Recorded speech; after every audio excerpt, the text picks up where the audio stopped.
إن الحمد لله نحمده ونستعينه ونستغفره ونعوذ بالله من شرور أنفسنا ومن سيئات أعمالنا. من يهده الله فلا مضل له ومن يضلل فلا هادي له. وأشهد أن لا إله إلا الله وحده لا شريك له وأشهد أن محمدا عبده ورسوله. أما بعد فإن خير الحديث كتاب الله وخير الهدي هدي محمد صلى الله عليه وسلم وشر الأمور محدثاتها وكل محدثة بدعة وكل بدعة ضلالة وكل ضلالة في النار. أما بعد فأعوذ بالله السميع العليم من الشيطان الرجيم. بسم الله الرحمن الرحيم. الذين آمنوا ولم يلبسوا إيمانهم بظلم أولئك لهم الأمن وهم مهتدون. رب اشرح لي صدري ويسر لي أمري واحلل عقدة من لساني يفقهوا قولي. سبحانك لا علم لنا إلا ما علمتنا إنك أنت العليم الحكيم. اللهم انفعنا بما علمتنا وعلمنا ما ينفعنا وزدنا علما. اللهم زدنا ولا تنقصنا وأكرمنا ولا تهنا وآتنا ولا تحرمنا وآثرنا ولا تؤثر علينا وارضنا بمنك وكرمك وإحسانك وارض عنا.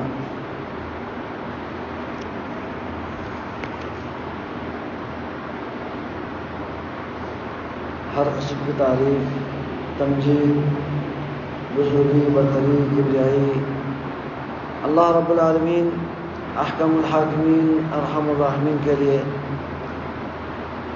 اور صلاۃ و سلام اللہ تبارک و تعالیٰ کے تمام انبیاء و رسل پر، بالخصوص ہمارے پاک پیغمبر نبی مکرم خاتم النبیین امام الانبیاء والمرسلین حضرت محمد رسول اللہ صلی اللہ علیہ وسلم پر، آپ کے آل و اصحاب، تمام ائمہ دین، صلحاء امت اور اللہ تبارک و تعالیٰ کے نیک بندوں پر ہوں۔ حضرات محترم، اللہ رب العزت کی توفیق سے پچھلے خطبہ جمعۃ المبارک میں عقیدے کی اصلاح کی اہمیت کے حوالے سے مختصر طور پر بات ہوئی تھی۔ انشاءاللہ اسی موضوع کو آج ہم مزید آگے لے کے جاتے ہیں۔ جب تک عقیدہ صحیح نہ ہو اس وقت تک انسان کا کوئی بھی عمل اللہ تبارک و تعالیٰ کے ہاں قابل قبول نہیں ہے۔ یہ اللہ کا فیصلہ ہے کہ اللہ رب العالمین نے عمل کی قبولیت کے لیے بنیادی شرط جو لگائی ہے وہ ہے ایمان ہے۔ اللہ رب العالمین فرماتے ہیں وَمَن يَعْمَلْ صَالِحًا مِنْ ذَكَرٍ أَوْ أُنْثَىٰ وَهُوَ مُؤْمِنٌ فَأُولَٰئِكَ يَدْخُلُونَ الْجَنَّةَ وَلَا يُظْلَمُونَ نَقِيرًا۔ جو بھی عمل کرتا ہے، کوئی نیکی کرتا ہے، خواہ اس کا تعلق مرد سے ہو یا عورت سے ہو، لیکن اس کی قبولیت کے لیے اللہ نے فرمایا وہ مومن، اس حال میں وہ ایمان والا ہو، اس کا ایمان مضبوط ہو۔ اگر وہ ایمان کے ساتھ عمل صالح کرے گا تو فرمایا فَأُولَٰئِكَ يَدْخُلُونَ الْجَنَّةَ، یہی لوگ جنت میں داخل ہوں گے۔ اسی طرح اللہ رب العالمین نے دوسری جگہ پہ فرمایا کہ وَمَن يَعْمَلْ مِنَ الصَّالِحَاتِ مِن ذَكَرٍ أَوْ أُنْثَىٰ وَهُوَ مُؤْمِنٌ فَلَنُحْيِيَنَّهُ حَيَاةً طَيِّبَةً۔ کوئی شخص عمل صالح کرتا ہے، نیکی کا عمل کرتا ہے، اس حال میں کہ وہ ایمان والا ہو، مومن ہو، اس کا ایمان مضبوط ہو۔ اگر ایمان کے ساتھ، صحیح عقیدے کے ساتھ اگر وہ عمل صالح کرے تو اللہ رب العالمین فرماتے ہیں فَلَنُحْيِيَنَّهُ حَيَاةً طَيِّبَةً، ہم اسے انتہائی پاکیزہ زندگی عطا کریں گے، ہم اسے انتہائی خوشگوار زندگی عطا کریں گے، حیاتاً طیبہ۔ وَلَنَجْزِيَنَّهُمْ أَجْرَهُمْ بِأَحْسَنِ مَا كَانُوا يَعْمَلُونَ، اور آخرت میں اللہ تبارک و تعالیٰ ان کے عمل سے بھی بہترین اللہ تبارک و تعالیٰ ان کو صلہ عطا فرمائیں گے۔ یہ دنیا کے اندر بھی یہ بشارت ہے کہ جو موحد ہوگا، جس کا ایمان مضبوط ہوگا، اللہ تبارک و تعالیٰ اسے اس دنیا کی زندگی میں ہی اللہ تبارک و تعالیٰ اسے سکون والی زندگی نصیب فرمائیں گے، سکون والی زندگی عطا فرمائیں گے۔ اللہ رب العالمین نے دوسری جگہ پہ یہ بھی فرمایا، الذین آمنوا ولم یلبسوا ایمانہم بظلم، وہ لوگ جو ایمان لاتے ہیں اور اپنے ایمان کو ظلم کے ساتھ آلودہ نہیں کرتے۔ اس ظلم سے مراد سب سے جو بڑا ظلم ہے وہ شرک ہے، وہ شرک کے ذریعے اپنے عقیدے کو خراب نہیں کرتا۔ وَلَمْ يَلْبِسُوا ایمانہم بظلم، اور وہ ظلم کے ساتھ اپنے ایمان کو خلط ملط نہیں کرتے، ملاتے نہیں ہیں، بلکہ وہ خالص توحید کے اوپر قائم رہتے ہیں۔ اللہ تبارک و تعالیٰ کی شریعت کے اندر جو اسلامی عقائد اور نظریات ہیں ان کے وہ پابند ہوتے ہیں، پابندی کرتے ہیں، تو پھر اولئک لہم الامن، انہی کے لیے امن ہے اور انہی کے لیے سکون ہے، وہم مہتدون، اور یہی لوگ ہدایت یافتہ ہیں۔ دنیا میں بھی امن ملنے کے لیے صحیح توحید چاہیے۔ اگر جس کا جو عقیدہ یہ ہو کہ اللہ کے علاوہ کوئی بھی نفع نقصان کے مالک نہیں ہے، اللہ کے علاوہ کوئی بھی فائدہ نہیں پہنچا سکتا، کوئی بھی نقصان نہیں پہنچا سکتا، اگر جس کا عقیدہ یہ ہو، صرف اللہ سے ڈرنے والا ہو، اللہ کے قدرت کے اوپر اس کو یقین ہو، اللہ کے کامل قدرت کے اوپر اگر اس کو یقین ہو، تو پھر وہ دنیا کے کسی بھی طاقت سے وہ نہیں ڈرتا، غیر اللہ سے نہیں ڈرتا، بلکہ وہ انتہائی سکون کے ساتھ زندگی بسر کرتا ہے۔ لیکن جس کا عقیدہ میں تزلزل ہو اور تذبذب ہو، تردد ہو اور شک ہو، وہ غیر اللہ کے در پہ بھی جانے والا ہو، اور ہر قبر کے پاس بھی جانے والا ہو، قبروں سے بھی پجاری کرنے والا ہو، اللہ کے اولیاء کے نام پہ جو غیر اللہ کی پجاری کرنے والے ہو، وہ لوگ ہر چیز سے ڈرتے ہیں، وہ ہر چیز سے ڈرتے ہیں، ان کے اندر وہ سکون نہیں ہے، اطمینان نہیں ہے، بلکہ وہ ہر چیز سے ڈرنے والے ہوتے ہیں۔ جب بھی وہ گھر سے نکلتا ہے تو وہ فال نکالتا ہے کہ میرے سفر اچھا ہوگا یا نہیں ہوگا۔ اگر وہ اس کے اپنے نظام کے مطابق اگر وہ غلط نکلا تو واپس آتا ہے، پھر شک ہوتا ہے۔ کوئی کاروبار کرنا چاہتا ہے تو پھر وہ بھی مختلف جگہوں پہ جاتا ہے اور پوچھتا ہے، کاہنوں اور نجومیوں کے پاس جاتا ہے، ان کے پاس کوئی خبر نہیں ہے، یہ لوگ اپنے بارے میں بے خبر ہیں، آپ کو کیا بتا سکے، دوسروں کو کیا بتا سکے۔ جو کاہن اور کہانت کرنے والا، جو غیب کے دعویٰ کرنے والے، جو جتنے لوگوں نے اپنے بازار گرم کر رکھے ہیں، ان کے پاس کچھ بھی نہیں ہے، یہ دنیا کمانے والے ہیں، بلکہ یہ جھوٹے لوگ ہیں۔ نبی علیہ السلام نے کیا فرمایا، من اتی کاہنا او عرافا، جو کسی کاہن کے پاس جاتا ہے یا نجومی اور غیب کے دعویٰ کرنے والے کے پاس جاتا ہے، پھر وہاں جا کر کوئی اپنے بارے میں، کوئی مستقبل کے بارے میں جو ہمارے ظاہری وسائل سے ہٹ کر کوئی بات ہے، ان کے بارے میں کوئی پوچھتا ہے، تو صرف پوچھنے پر نبی کریم صلی اللہ علیہ وسلم نے فرمایا اس کی 40 دن کی نماز باطل ہو جائے گی۔ ہاں، اگر وہ اس کو شک بھی ہو جائے، پھر اس کے بعد وہ مزید پوچھ کر اس کی تصدیق بھی کرے اور اس کو یقین بھی آ جائے کہ یہ بات کرتا ہے وہ صحیح کر رہا ہے، اس کی تصدیق بھی کرے، اس نجومی اور کاہن کے تصدیق بھی کرے، تو پھر نبی علیہ السلام نے فرمایا فقط کفر بما انزل علی محمد صلی اللہ علیہ وسلم، وہ دائرہ اسلام سے خارج ہوتا ہے۔ اللہ کے علاوہ کوئی بھی غیب جاننے والا نہیں ہے، غیب کا علم صرف اللہ کے پاس ہے، علم کامل صرف اللہ کے پاس ہے۔ ہمارے نبی علیہ السلام سے بڑھ کر اس دنیا میں کوئی کامل انسان نہ آیا ہے نہ آئے گا۔ آپ علیہ السلام سے بڑھ کر عبادت کرنے والا کوئی نہیں تھا۔ آپ علیہ السلام بھی آپ کی سیرت اور آپ کے جو سنت، آپ کے جو سے مروی جو صحیح احادیث ہے، اس کا اگر مطالعہ کریں تو وہاں بہت زیادہ آپ کو دلائل ملیں گے. آپ کے لیے نبی علیہ السلام کے زمانے میں زندگی میں بہت سارے واقعات ملیں گے کہ جن میں آپ علیہ السلام کو یہ معلوم نہیں ہے کہ کل میرے ساتھ کیا ہوگا. اللہ پہ توکل کرتے ہیں، نکلتے ہیں، اور مختلف قسم کے آزمائش میں بھی آپ مبتلا ہوئے ہیں، بلکہ آپ علیہ السلام سے بڑھ کر کسی کو تکلیف پہنچی ہی نہیں ہے. اللہ رب العالمین نے قرآن مجید میں واضح طور پر فرمایا، قل لا اعلم الغیب، آپ کہہ دیجئے، لوگوں میں اعلان کیجئے کہ میں غیب کا علم نہیں رکھتا. لا املک لنفسی نفعا ولا ضرا، میں اپنے آپ کے لیے بھی نفع نقصان کا مالک نہیں. میں اللہ کا بندہ ہوں، اللہ کا بندہ ہوں، اللہ کا رسول ہوں، نبی ہوں.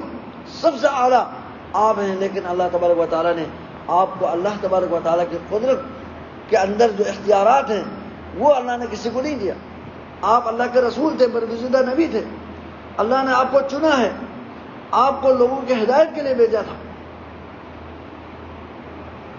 بلکہ آپ نے فرمایا وَلَوْ كُنْتُ أَعْلَمُ الْغَيْبِ، یہ قرآن کی آیت ہے، اگر میں غیب کو جانتا، غیب کا علم میرے پاس ہوتا، لَسْتَكْثَرْتُ مِنَ الْخَيْرِ، میں سارے خیر میں حاصل کرتا، مجھے کوئی بھی وَمَا مَسَّنِيَ السُّوءُ، کوئی بھی شر میرے قریب ہی نہ آتا، مجھے کوئی تکلیف ہی نہ ہوتی.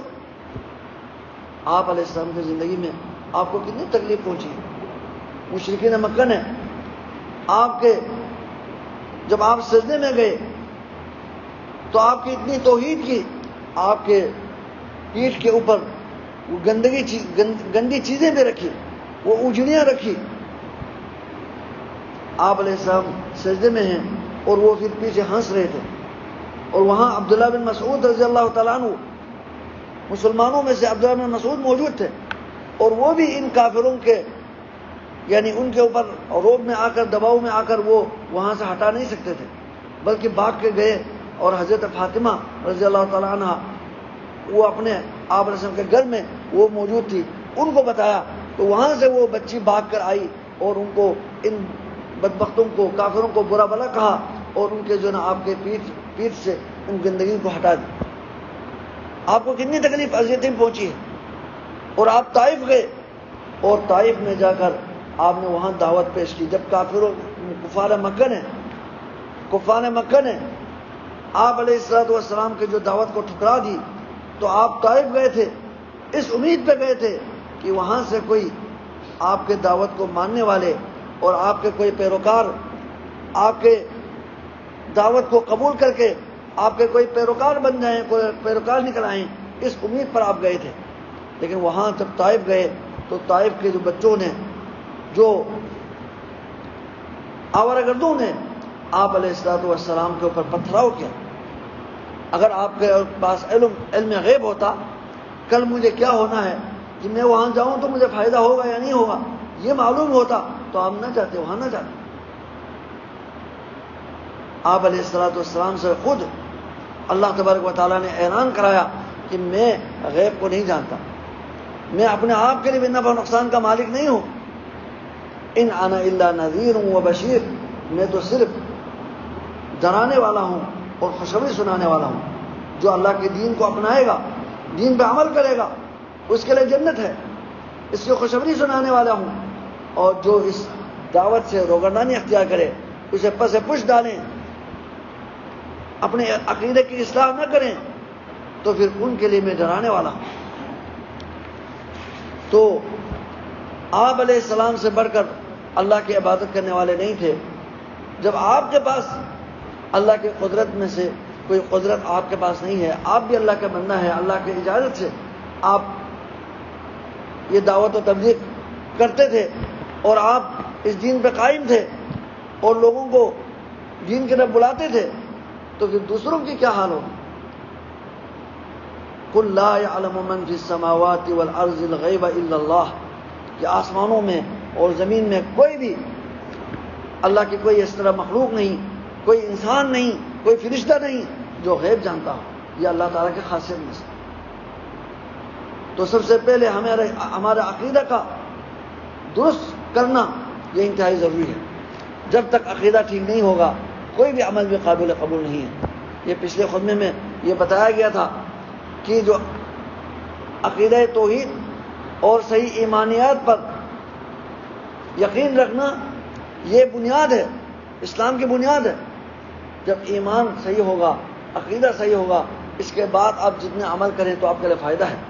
اگر کسی عمارت کی بنیاد اگر مضبوط نہ ہو تو پھر اس کے اوپر جتنے بھی منزلیں چڑھاتے جائیں وہ انسان کے لیے کیا ہوگا؟ وبال ہوگا۔ اسی طرح اسلام میں یہی مثال ہے، توحید اور عقیدہ کی اصلاح انتہائی ضروری ہے۔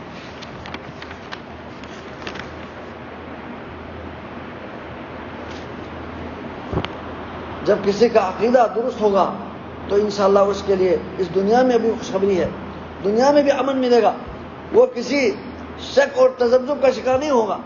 جب بھی کوئی کام کرنا چاہیں وہ اللہ تبارک و تعالیٰ کے اوپر توکل کرے گا، بسم اللہ توکلت علی اللہ لا حول ولا قوت الا باللہ پڑھ کر صرف اللہ پہ توکل کر کے وہ نکلے گا، اس کو کوئی تذبذب نہیں ہوگا۔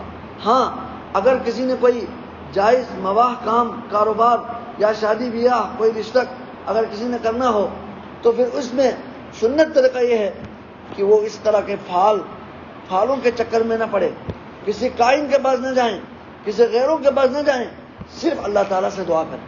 اس کے لیے دعائے استخارہ ہے، صلاۃ استخارہ ہے کہ وہ 2 رکعت نفل پڑھیں، استخارہ کی نماز کی نیت کر کے پھر اس کے بعد اسے چاہیے کہ وہ مسنون دعا پڑھے۔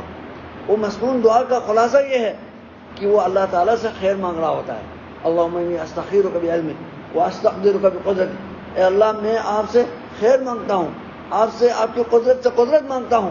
اگر یہ کام، اس دعائے استخارہ کا خلاصہ یہ ہے کہ وہ اللہ سے مانگ رہا ہے کہ اگر یہ کام میرے لیے دنیاوی لحاظ سے، اخروی لحاظ سے، انجام کار کے لحاظ سے اگر یہ کام میرے لیے اچھا ہے، بہتر ہے، تو آپ مجھے اس پر قدرت دیں اور مجھے اس کام کو آسان کریں اور اس میں آپ برکت ڈالیں۔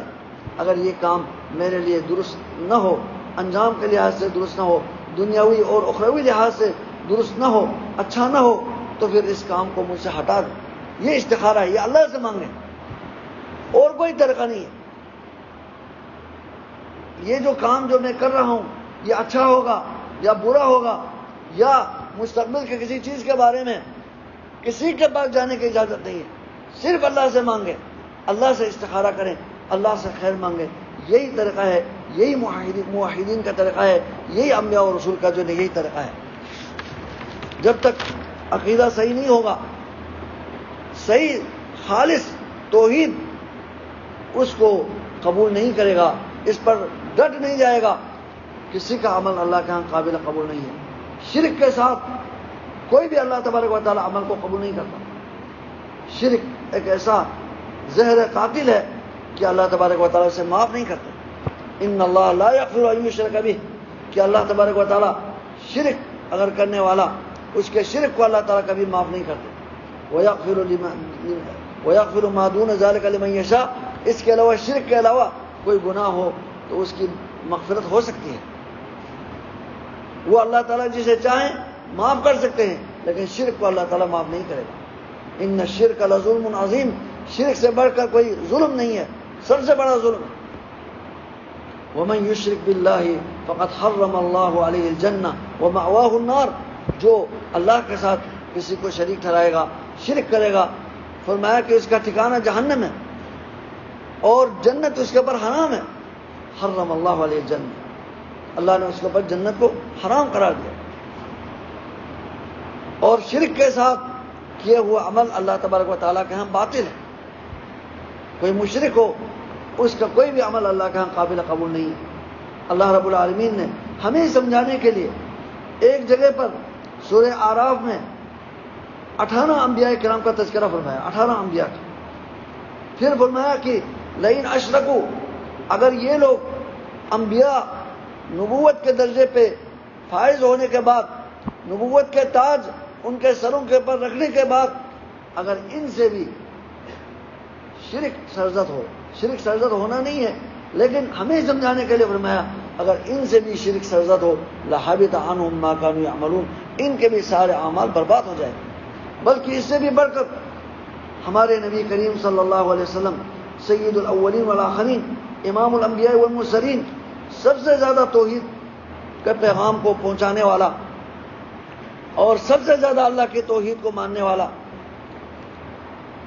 تمام انبیاء کرام کے سردار اور اولین اور آخرین کے سردار حضرت محمد رسول اللہ صلی اللہ علیہ وسلم کے بارے میں بھی ہمیں سمجھانے کے لیے اللہ نے یہ فرمایا کہ سورہ زمر کے اندر فرمایا کہ لئن اشرکت، اگر آپ سے بھی شرک سرزد ہو، یعنی ہونا نہیں ہے لیکن ہمیں سمجھانے کے لیے، اگر آپ سے بھی شرک سرزد ہو تو لیحبطن عملک، آپ کے عمل بھی برباد کیا جائے گا۔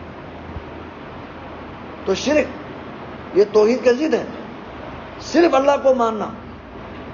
جس طرح ہم یہ سمجھتے ہیں کہ سارے کائنات کے خالق، رازق اور مالک، زندہ کرنے والا اور مارنے والا، موت اور حیات کہ جو قدرت رکھنے والا صرف اللہ تبارک و تعالی ہے، اسی طرح ہمیں تمام عبادتوں کو، جو بھی ہم عبادت سمجھتے ہیں، بندگی کرتے ہیں، اس وقت صرف اللہ کی رضا کو مد نظر رکھنا، صرف اللہ کے لیے عبادت کرنا، یہ توحید الوہیت ہے۔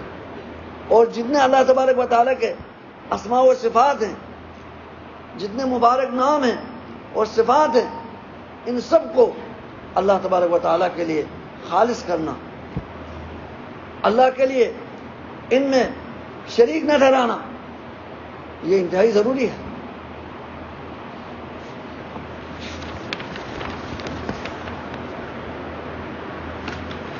اسی طرح ایمانیات کے اور بھی حصے ہیں۔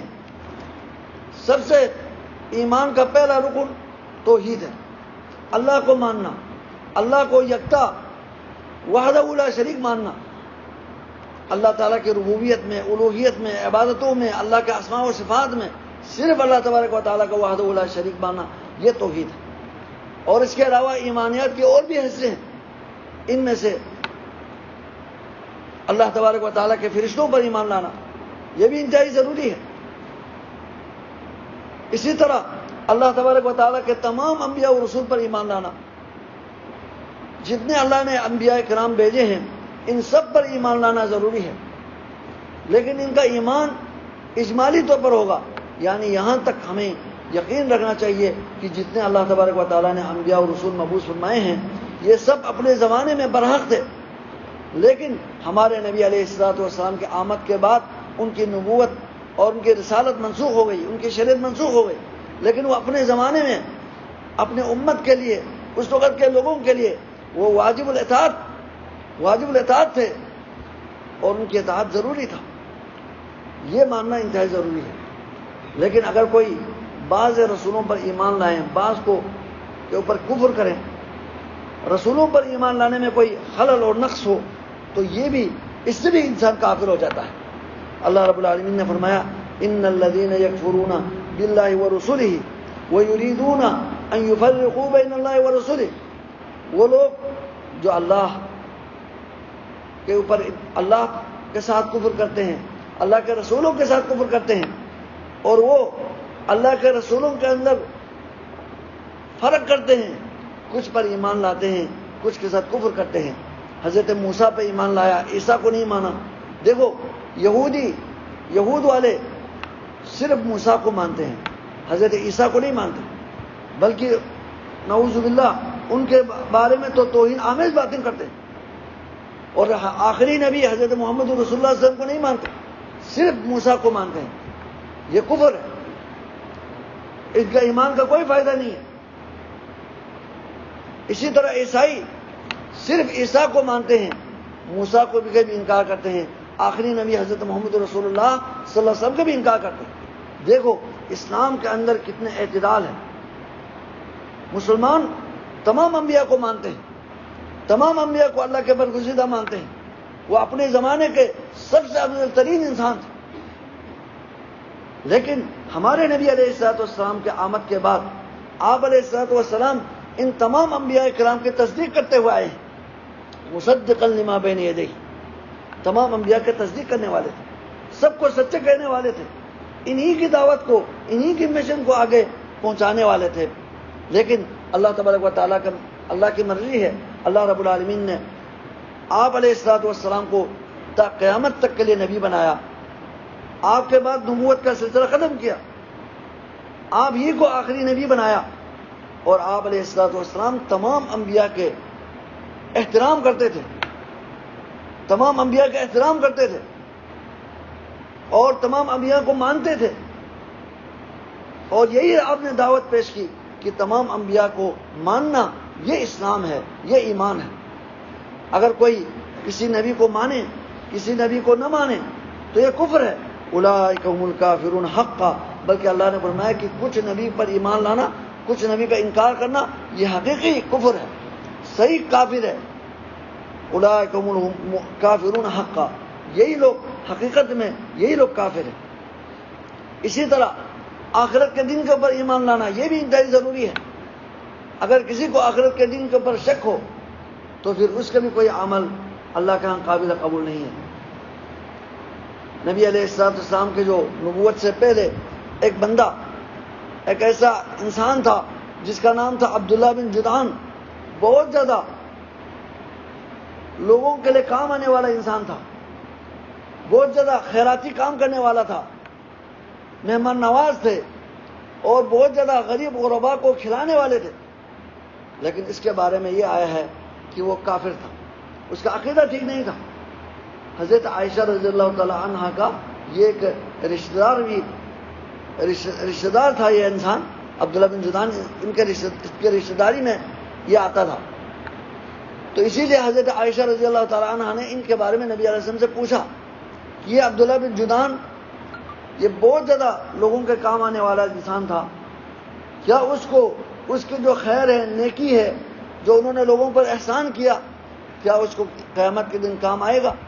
تو آپ علیہ السلام نے فرمایا اس کے لیے کام نہیں آئے گا، کیونکہ وہ آخرت کے دن کے اوپر اس کو یقین نہیں تھا، اس نے کبھی بھی رب اغفر لی خطیئتی یوم الدین، اے میرے پروردگار میرے گناہوں کو قیامت کے دن میرے گناہوں کو معاف کریں، اس طرح کبھی اس نے دعا نہیں کی، یعنی آخرت کے دن کا اس کو یقین نہیں تھا۔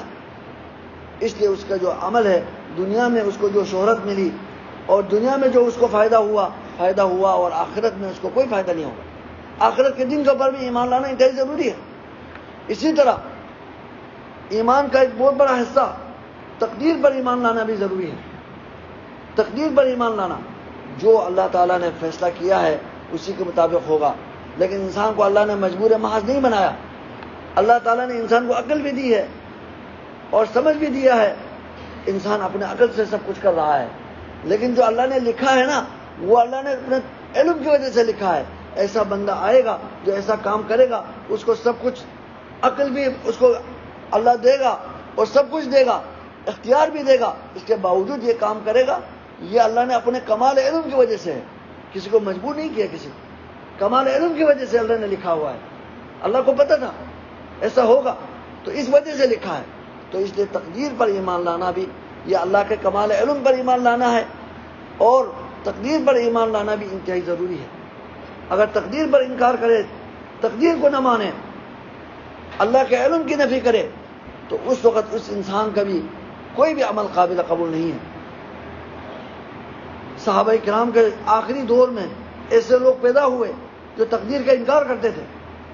تو ایک دفعہ حضرت عبداللہ بن عمر رضی اللہ تعالیٰ عنہما حج پہ گئے تھے، وہاں کچھ لوگوں نے آپ سے سوال کیا کہ بصرہ میں کچھ ایسے لوگ پیدا ہوئے ہیں کہ جو تقدیر کا انکار کرتے ہیں، اللہ کے علم کا انکار کرتے ہیں۔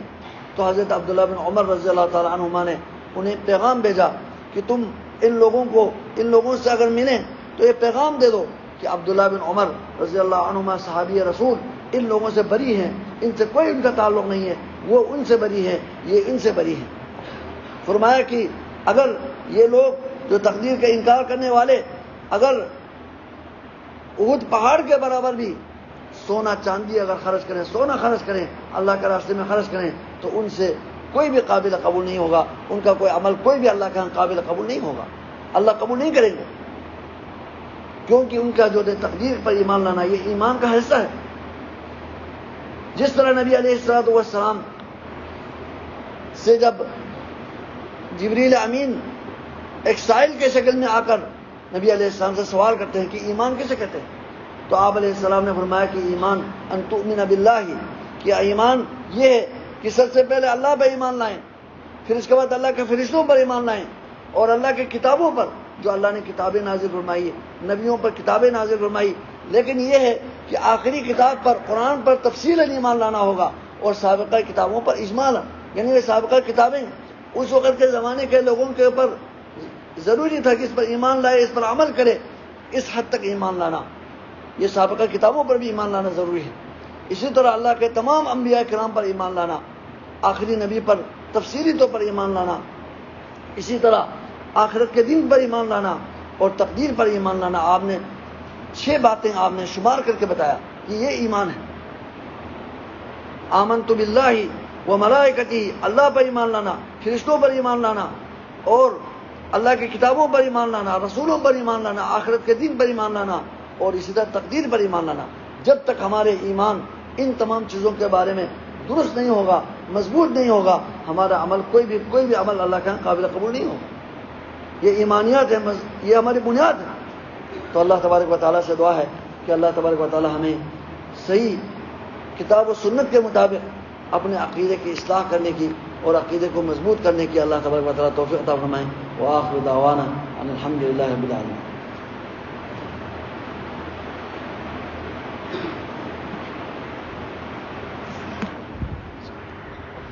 الحمد لله نحمده ونستعينه ونستغفره